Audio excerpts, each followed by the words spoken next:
Welcome to the Husky Bible Podcast. It's a Seinfeld podcast, meaning that it's about nothing in particular. Hello and welcome to another episode of the Husky Bible. This is Ariel, and I'm back. And where else would I be going to? Hope you guys had a good week. Hope everything is well. Hope that some of you are working. Actually, I hope all of you are working, because that sounds better and makes me look like I give a shit. Because I actually kind of do wish that everybody was doing well, not just a few. Well, wish I could start with a better demeanor. At least I don't have the excuse that I'm hungry and I'm cranky. I did just had dinner and I'm not that cranky. Well, actually, I kind of am.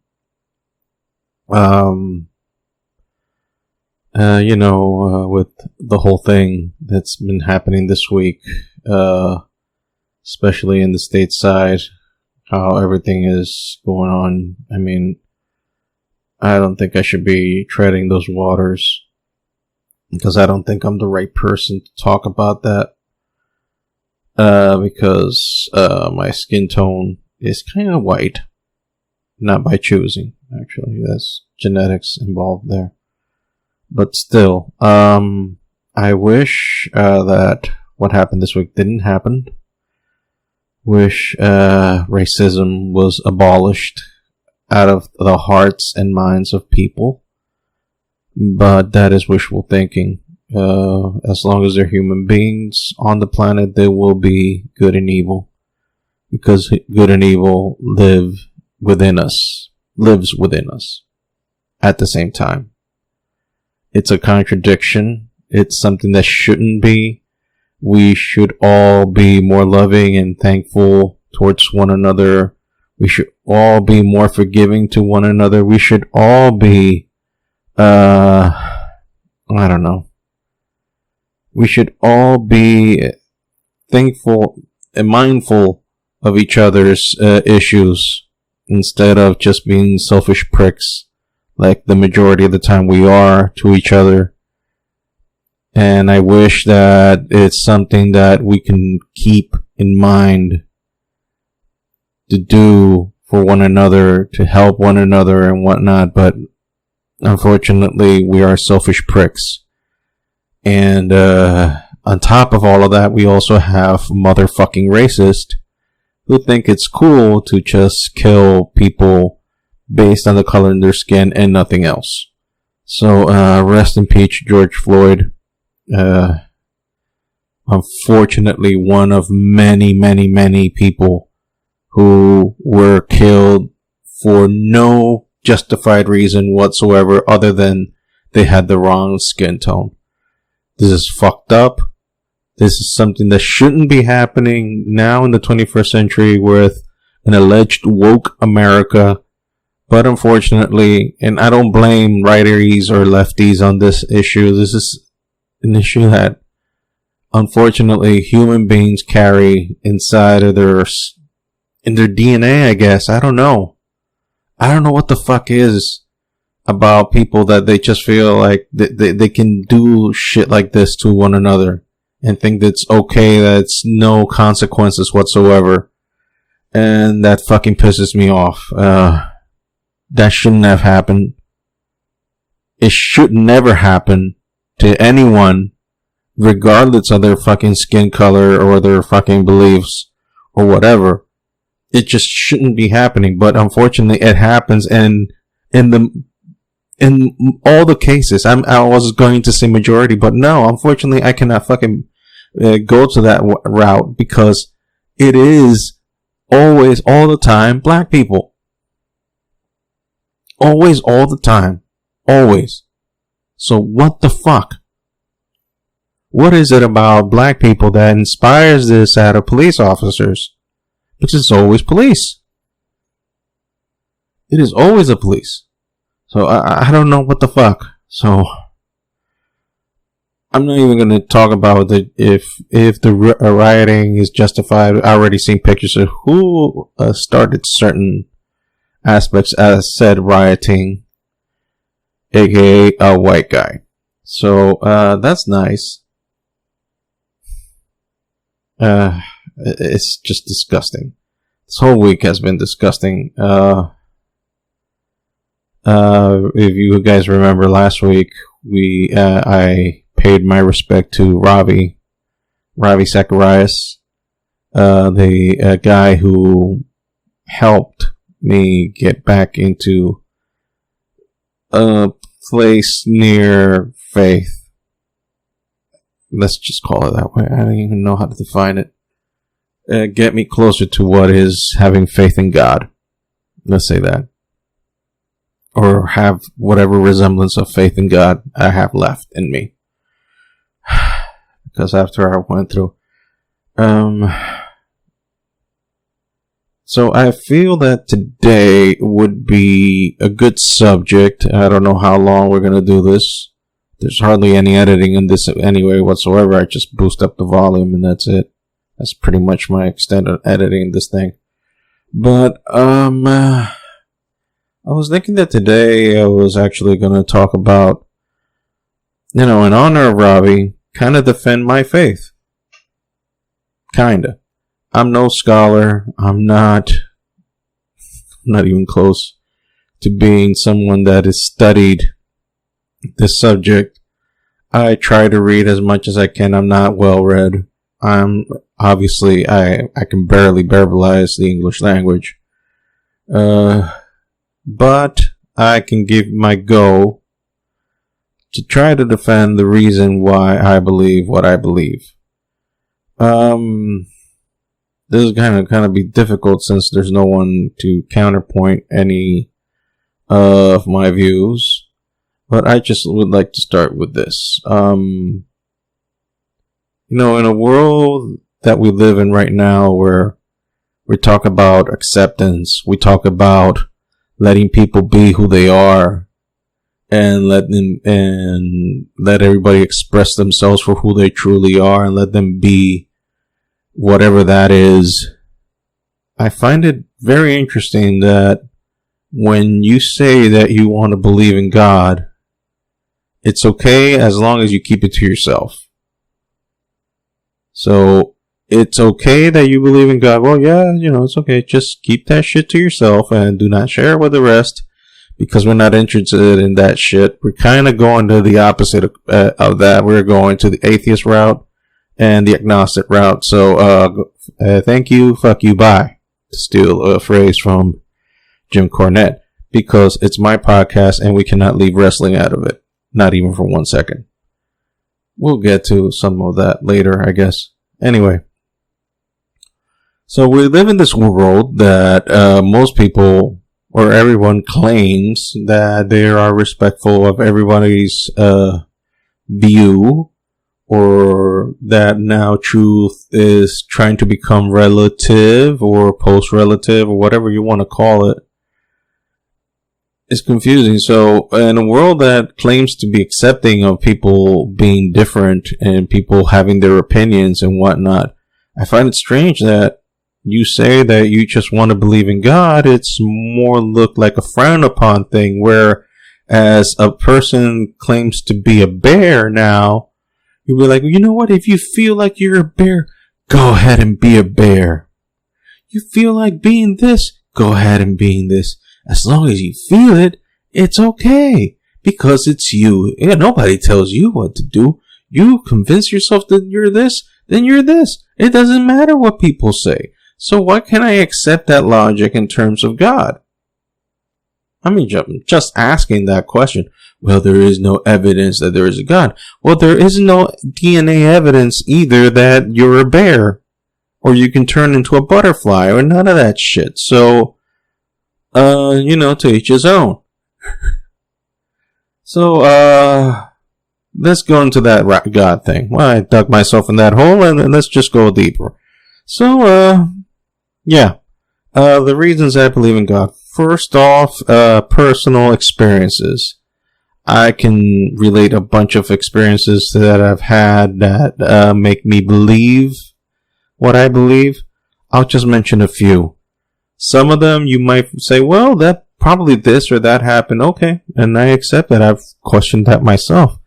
But at the meantime, not because of the God of the Gap theory, but mostly is because it's what I'm convinced at and what I've gone to the conclusion at, having considered this situation over and over and over and over and over. Did I say over? Let me say that again. Over and over again. So, okay, let me just give a few examples. Okay, one time, my family went to a dam, not actual curse, not the actual place of a curse, an actual dam. I did not know how to swim back then, and I don't remember what happened. I was probably 9 or 10. I did not know how to swim by then, and I kind of walked away, far away from my family because I kind of got frowned upon or something that pissed me off. I don't even remember. The thing is, I walked away from them, and I stayed nearby where some people were drinking. Shocking, here in DR, people drinking in public areas? Never heard of it. Anyway, so one of the drunks pulls me into the deep end. I try to tell him I cannot swim, and that obviously to a drunk that means please throw him deeper. He wants to die. So eventually he throws me into the deep, and I start swallowing water, and I start drowning, and I'm about to die. So this is not a dream, by the way. This actually happened. Then out of the blue, I feel a hand that grabs me from behind and pushes me a good 10 to 12 feet away. I almost get to the shore of the dam. There's like a little bank or a little shore near the dam that I can just, I jumped on a stone. I know that memory is iffy, especially since that happened a long ass time ago, since I'm in my 40s now. Anyway, I vomit all the water. I just hit the rock. I vomit all the water. I turn around, and I can assure you, I'm not going to swear, I assure you, there was nobody behind me. There was nobody there. The same drunks were in the same spot that they were. I didn't see anybody acknowledge me or anything. It could have been maybe one of the drunks that pushed me out of the water, or I don't know. I just felt that for a drunk to go down where I was drowning at, to go swimming down there and then push me out, it's kind of, I don't know. So it probably was a drunk, or maybe it was God. I don't know. That's one example. The second example, it leaves a little bit more, it doesn't leave that much room for doubt. Now, I will say this, and I think this will be the first and last time I will state this publicly, and I mean publicly because although you have to download this podcast in order to listen to it, or you can stream it, but I am recording it and I'm putting it out there on Front Street, so it's kind of public. So I think this will be the first and last time I will say this, but it is the freakiest shit that has ever happened to me, and I apologize that you are feeling offended by me using curse words and talking about God, but we will talk about that later. Anyway, back when I was recently converted, because I started into a evangelical church, a Pentecostal church. Yes, I went through that route. When I started doing that is because I saw the change that happened to my father. My father, if you must know the short version, he was an alcoholic and a womanizer. And out of the blue, it just stopped. He stopped. He just went cold turkey, didn't do anything, stopped listening to old man music and started listening to old man Christian music. There's a difference. And he started behaving differently, started being more lovingly, which for him, that's weird. And I asked what was wrong. And he was like, I found God and he's changed me. And he started confessing everything he did. which, by the way, by the age of 11 or 12, that is too much information to drop on a child. Telling you how many women he had on the side, how much booze he had. I mean, some information already filled in or gathered in, since me and my brother were the ones who used to carry him when he came in drunk in the house and had to remove his gun. Loaded gun, by the way. Fun times in the Duran house, by the way. Fun times. Anyway, I digress. So yeah, recently converted. Some of you might be traumatized by all these beautiful experiences that I've just narrated, but it is what it is. Nice childhood. Anyway, so yeah, recently converted. I just came back from my first Christian Congress, which my dad and I went to in Miami. That was my first time ever in Miami. Then I was studying hard for my exam, and somebody was ringing the doorbell in the house. I can't explain it, but something inside of me. I didn't hear no voice. First of all, no voice. Never, and by the way, just to be clear, never had any weed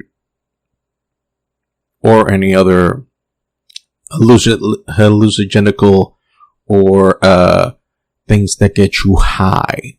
Just to be clear. Maybe I do have maybe my pineal gland is a little bit more advanced than others, and maybe I'm on a perpetual high. That's other things that we can consider. In the meantime, let me relate the story as I remember. Anyway, I feel this thing talking to me, said, answer the door. And I go and answer the door. And there's this old man, he's begging for food. He's a very, very old man. He's like he must be over his 70s at this point. This is back in 1992, by the way. Yeah, go Team USA in Barcelona. Anyway, some of you might not know that reference, but if you saw The Last Dance, you might have gotten it. If you did, you're cool. If you didn't, suck a dick. Anyway, it's weird how I'm mentioning people sucking phalluses while I'm talking about God. But this is what you get in this type of podcast when you walk into my weird world. Anyway, I do pause myself a lot. This old man had a feature, other than being old, that he had like an infection in his right hand and his index finger. His index finger was swollen like a motherfucker. It was huge. I remember it like today. It was infected. It had something, but his finger was, it was like about to pop.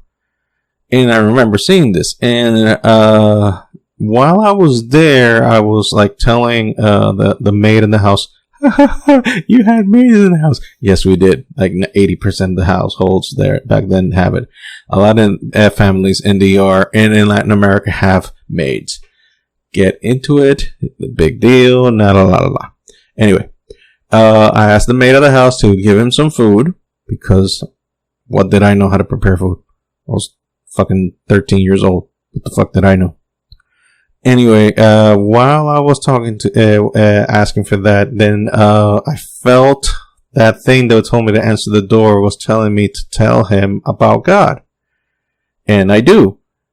And, then I felt that thing telling me to pray for him. Something that I've never done.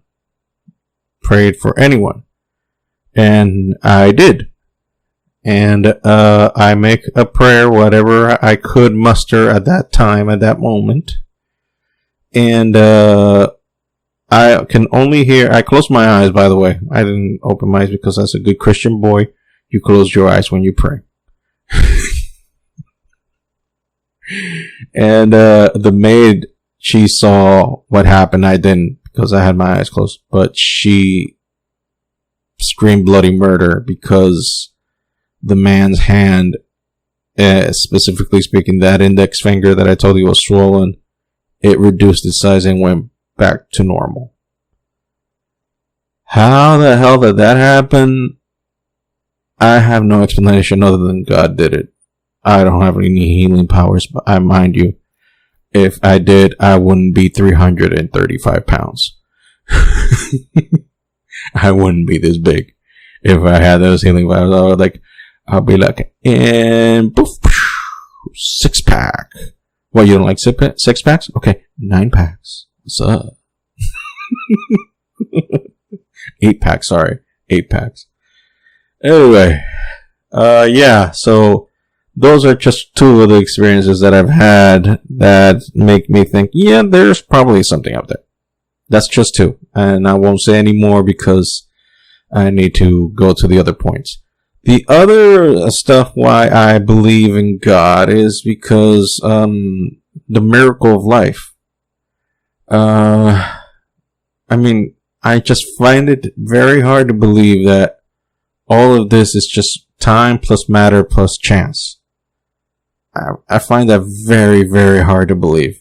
Very. I mean, if you're going to believe this fluke that we were just by the luckiest of lucks, we are who we are and we have what we have and we think what we think, and up to this point that we can prove there's no other animal on Earth and there's no other life form in the universe that we know of that has the same cranial matter and the way that we implement thoughts, we articulate, and what we create, and also what we destroy. Well, the destruction is pretty basic in the animal kingdom. Anyway, I just find it difficult that if you're willing to believe that everything happened by chance, I mean, why don't you just go to the extra step and say something made it? Someone made it. I mean, why not go there? So to me, I find it very difficult to swallow. So those are to keep it in the shortest versions of a very, very complex issue which has been debated for eons and centuries and thousands of years. And that's one of my, the beta version of why I still believe there is a God. Now, I said I believe in God. Do I have proof or do I have absolute knowledge that there is a God? Please present me the evidence. Any side on either side of the argument. I mean, you can make arguments, but infallible proofs on either side, there isn't. Matter of fact, I think scientifically there's a little bit more proof that there is a God than there isn't. So I'm siding where there is a God. Now, this creates a problem. Then, if there is a God, what do we make then of religion? This is the thing that has been boiling my brain for the past 5 to 6 or 7 years. That there is a God, but what about religion? Now, what I see about religion is that it probably started with the best of intentions. It probably started as a way of, our way of understanding God. But then it became a control system by the powerful, like most things end up being anyway. I mean, I don't think that everything ended up like a system just to control people. I don't always think that way. I think that mostly we start with the best of intentions. Like, for example, why the U.S. started. Well, it was because it was a group of pilgrims that were feeling spiritual oppression from England. They decided that they wanted to live their faith freely without any oppression whatsoever, and that they can worship God the way they felt they needed to be, that they wanted it to be worshipped, that He wanted it to be worshipped, or they wanted it. I don't know, whatever made sense to them. And they had that impulse so big that they decided to leave their island and go to this new land where they pillaged the people who already lived there.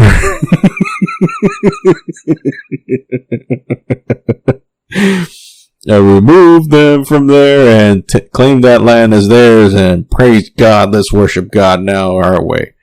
Yeah, I think that's basically the short version of what religion is. You have the best of intentions. You want to start something. You think, well, you know what? I think they're doing it wrong. I think we're all doing it wrong. maybe we should do it this way. And you start with the best intentions. You say, yeah, let's do it this way. And everybody, oh, yeah, let's do it this way. Then it becomes a sect. Then it becomes something completely out of your hands. And that's why I have decided to remain where I am. Although my ideas of Christianity have far changed since I started this whole thing. Mostly I keep them to myself because I want to avoid any fights with people, any debates with people, because let's be honest, because then they go out, well, what does the Bible say? Well, with all due respect to that book, and I respect the Bible, I like the Bible, I own several versions of it, digitally and physical copies. But with all due respect to that book, it's not what it seems to be. I do believe it's inspired by God, and I do believe that there are some words in there that God did put and inspire to be followed. Like I would say like the basic stuff is there. And the stories are there so that you follow examples of what to do and not to do. But if you're going to follow that thing by the letter, you're going to stumble into something called logic and common sense and mistakes, because the Bible is riddled with them. Because you're not going to have the perfect translation from 3 dead languages, very old dead languages. But he said, well, we still talk Greek and we still talk Hebrew to this day. We're talking about Old Greek and Old Hebrew. And also a dead language is Aramaic. And we're talking about over 5,000 years of written texts that were passed, not photocopied, but written by hand. So yeah, there was bound to be some fuck ups here and there. So, and there are videos on YouTube which you can check out that the Bible is riddled with some fuck ups, and even to the translations that we have today. Now, the terms of me using curse words, yes, is wrong. And as a believer, as a Christian, I shouldn't be cursing that much. I understand that. But you also have to understand there is cursing in the Bible.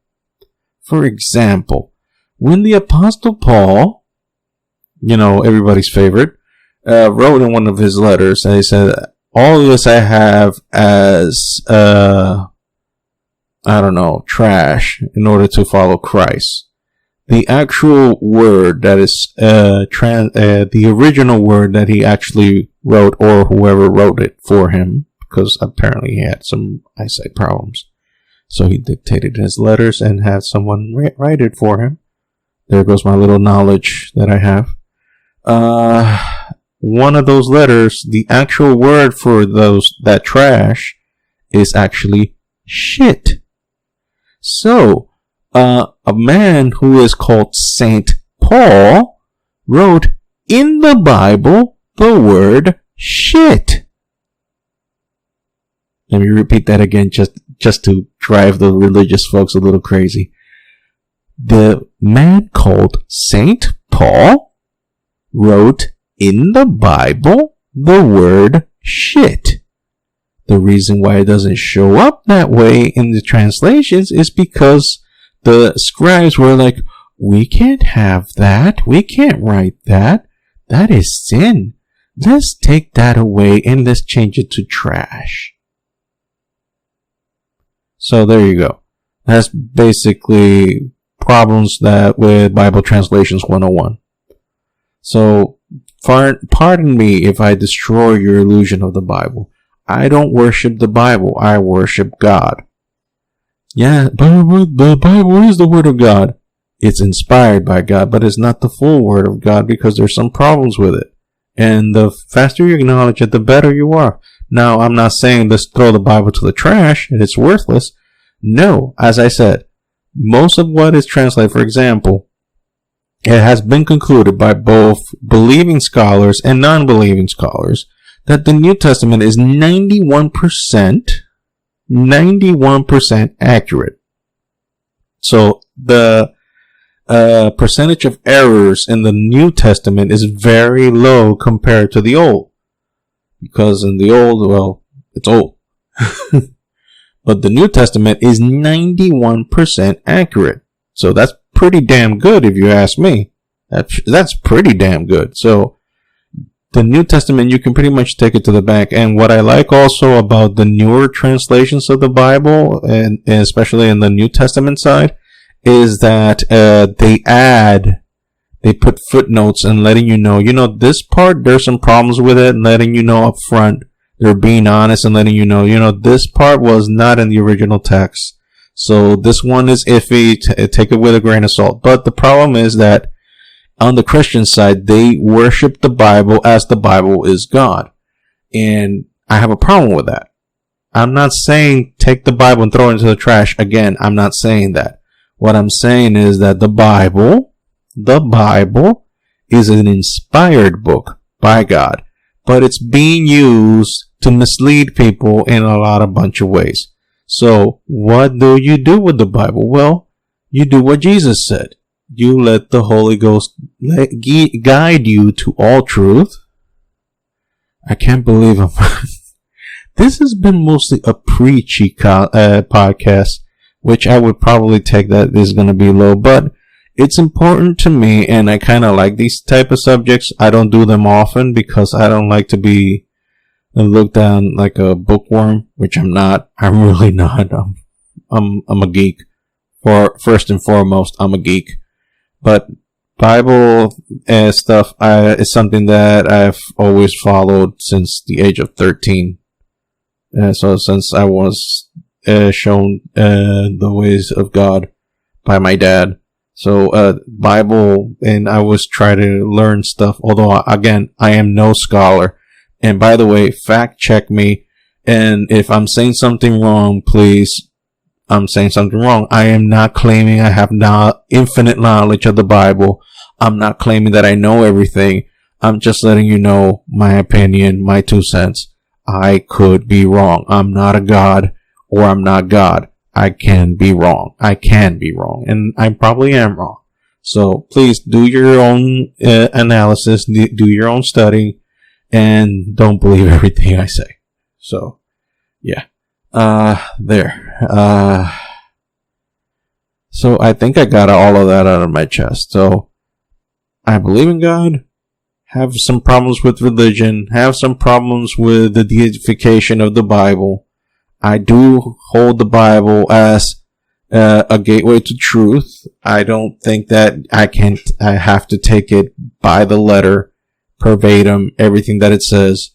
But I do believe that it has the truth in a way that you have to do it. Because the Bible is a spiritual book, and it should be understood spiritually. It should not be translated by whatever the hell you think your opinion is on the matter. You should be doing it educationally. I mean, try to get some translation issues. There are some stuff that you can download that can help you with translating certain stuff. You don't have to become a super scholar, but it's good to defend yourself to understand what was the original intent, because intent is prior to content. So, there. I think that got that shit out of my chest. Again, I apologize for all the cursing. And I apologize if this one is a downer. I'll try to keep in a more upbeat tone next week. Or if you like this kind of subject, just let me know to continue, and I'll keep babbling for 30 minutes about stuff in the Bible that I'll just pull those rabbits out of my ass. And hopefully you guys will not like it. I'm smiling now, sarcastically. Anyway, please visit my TeePublic store. The website will be on the links that I put in the description. So please visit that store. Follow me on social media at that Ariel Duran, Instagram, Twitter, like an old man. Also the social media of the podcast, Instagram, Twitter at the Husky Ravu, and that _Husky_Ravu. Still pissed at the guy on Twitter that took that name. Anyway, this has been Ariel. This has been the Huskified Rule. And we'll see each other or hear each other next week. Bye.